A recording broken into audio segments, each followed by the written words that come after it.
کیا بات لکھی ہے؟ مالک یوم الدین، روز جزا کا مالک۔ اللہ کس کا مالک ہے؟ روز جزا کا مالک۔ مالک کے اختیارات الگ ہوتے ہیں، قاضی کے اختیارات الگ ہوتے ہیں۔ قاضی پابند ہوتا ہے قانون کا۔ اللہ نے قرآن میں کہا مالک یوم الدین، قاضی کے یوم الدین نہیں کہا۔ کیوں؟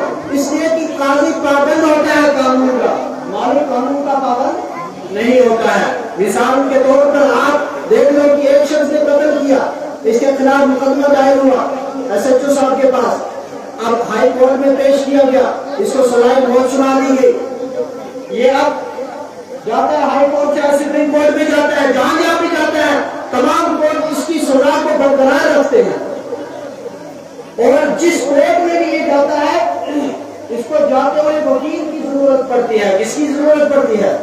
وکیل کی ضرورت پڑتی ہے۔ لیکن جب ہر کورٹ ہر جگہ اس کے کیا کہتے ہیں قتل کے کیس کو برقرار رکھتی ہے، اس کی سزائے موت کو برقرار رکھتی ہے، اب یہ کوئی راستہ نکالتا ہے صدر مملکت کے پاس جانے کا۔ کس کے پاس؟ اس کو پتا ہے کہ کورٹ جو ہے یہ قانون کا پابند ہے، اور ملک کا جو صدر ہے یہ قانون کا پابند بہرحال یہ صدر ہے، تو یہ کسی وسیلے سے صدر کے پاس جاتا ہے۔ اب صدر کے پاس جاتے ہوئے اس کو کیا کہتے ہیں وکیل کی ضرورت نہیں پڑتی، اس کو سفارشی کی ضرورت پڑتی ہے، کیونکہ آپ صدر مملکت کے پاس جانا ہے، یہاں وکیل کچھ نہیں کرے گا، یہاں کوئی سفارشی چاہیے، تو وہ سفارشی لے کر صدر مملکت کے پاس جاتا ہے اور پھانسی کی سزا معاف کروا لیتا ہے۔ اسی طرح سے کل قیامت کے دن بھی اللہ مالک یوم الدین ہے، وہ مالک ہوں گے، وہ قاضی نہیں ہوگا، وہ قانون کا پابند نہیں ہوگا۔ اس نے فرمایا کہ کل قیامت میں یشفع یوم القیامت ثلاثہ، الانبیاء ثم علماء ثم شہداء، تین لوگ قیامت کے دن سفارش کریں گے، انبیاء سفارش کریں گے، حفاظ علماء سفارش کریں گے، اور شہداء سفارش کریں گے۔ تو لہذا کم از کم ایک ایک سفارشی اپنے گھر میں تیار کرنا چاہیے، نہیں کرنا چاہیے؟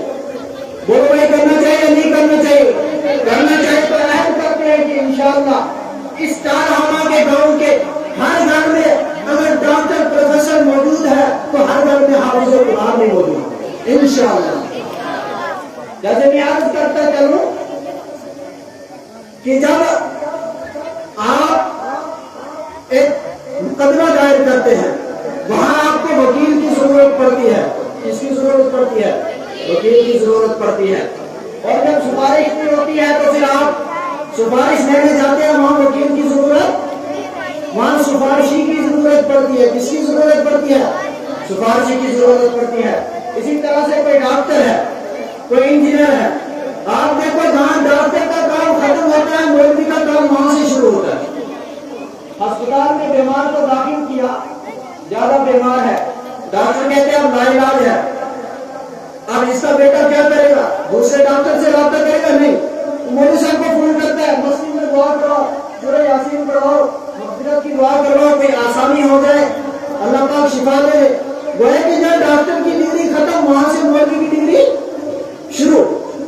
ابھی ایک آدمی کا کیس چل رہا ہے وہ بند ہے، جیل سپرنٹینڈنٹ فون کرتا ہے کہ بھائی آپ کا فلاں قیدی جو ہے وہ اس دنیا سے رخصت ہو چکا ہے۔ اب بندہ صبح وکیل کے پاس جائے گا یا مولوی کے پاس جائے گا؟ اس کے پاس، وکیل کے پاس کیا کرے گا؟ آپ کو کیسی ختم بندہ ہے ختم کیس کو کیا کرنا ہے؟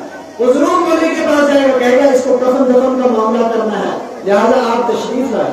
تو گویا کہ جہاں پر وکیل کی وکالت ختم وہاں سے مولوی کی وکالت شروع۔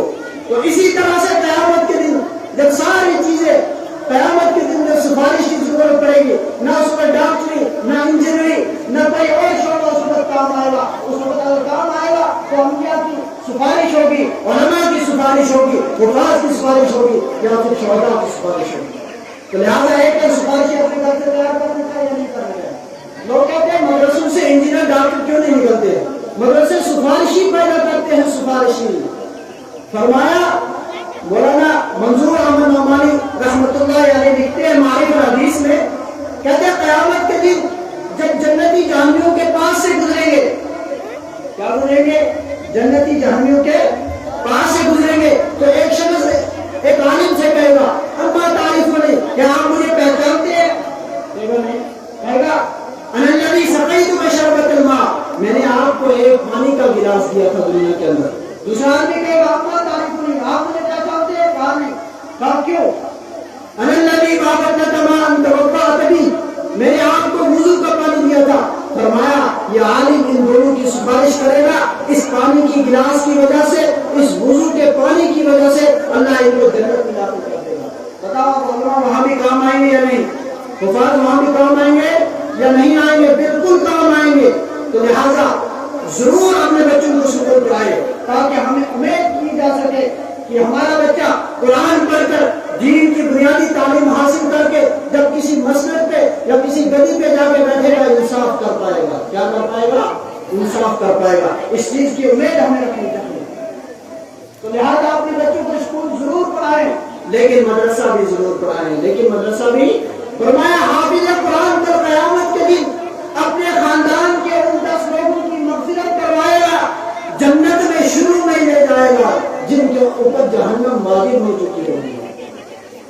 میرے بھائی اپنے بچوں کو پروفیسر بناتے رہو, انجینئر اور ڈاکٹر بناتے رہو, لیکن قرآن پاک کا حافظ بھی ضرور بناؤ تاکہ کل قیامت کے دن تمہاری سفارش کے لیے یہ بچہ کھڑا ہو جائے, تاکہ کل قیامت کے دن تمہاری سفارش کے لیے یہ کھڑا ہو جائے. اور ایک بات عرض کروں, اللہ پاک نے مومنوں کو قرآن دیا, وجاء بقلب سلیم, مومنوں کو کیا دیا؟ قرآن دیا. فی قلوبہم مرض, کافروں کے لیے کہا ہے ان کے لیے ان کے دلوں پہ مرض, اور مومنین کے کیا کہ ان کے دلوں کے لیے سکون. اسی لیے دنیا میں آپ کو بہت کم مسلمان ملیں گے بلکہ حافظ قرآن ملیں گے جن کو ہاتھ اٹیک ہوا, بہت کم ملیں گے. کیوں؟ اللہ نے ان کے دل کے اندر, ان کے سینے کے اندر قرآن کو محفوظ کر دیا ہے. اللہ اس کی حفاظت فرمانے والے ہیں. تو لہٰذا اپنے بچوں کو پڑھائیں, لیکن پھر بچوں کی تربیت پہ بھی نظر رکھے. ماں باپ سے گزارش کی بچوں کی تربیت پہ کیا رکھے؟ نظر رکھے. آج آپ کے بچے نے حافظ قرآن پاک کو حفظ کر دیا, آپ کی بچی نے قرآن پاک کو حفظ کر دیا, آگے اسکول کے اندر پڑھنے جا رہے, کالج کے اندر پڑھنے جا رہے, ان کے لباس کا خیال رہے, ان کے اٹھنے بیٹھنے کا, ان کے اخلاق و عادات کا خیال رہے, کہیں یہ غلط صحبت پہ جا کر تو نہ بیٹھ جائے کہ کل کی کرتائی ہوئی محنت ضائع ہو جائے. اس کی مثال میں آپ کو دیتا ہوں, جیسے ایک اللہ نے قرآن کی نعمت دی ہے آپ کو, آپ کے گھر میں حافظ قرآن ایک بہت بڑی نعمت ہے.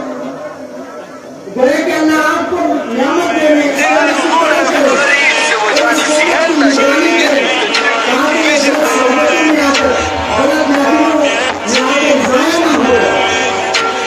مثال کے طور پہ آپ کے گھر میں ایک مہمان آیا, آپ نے اس کی اچھی خدمت کی,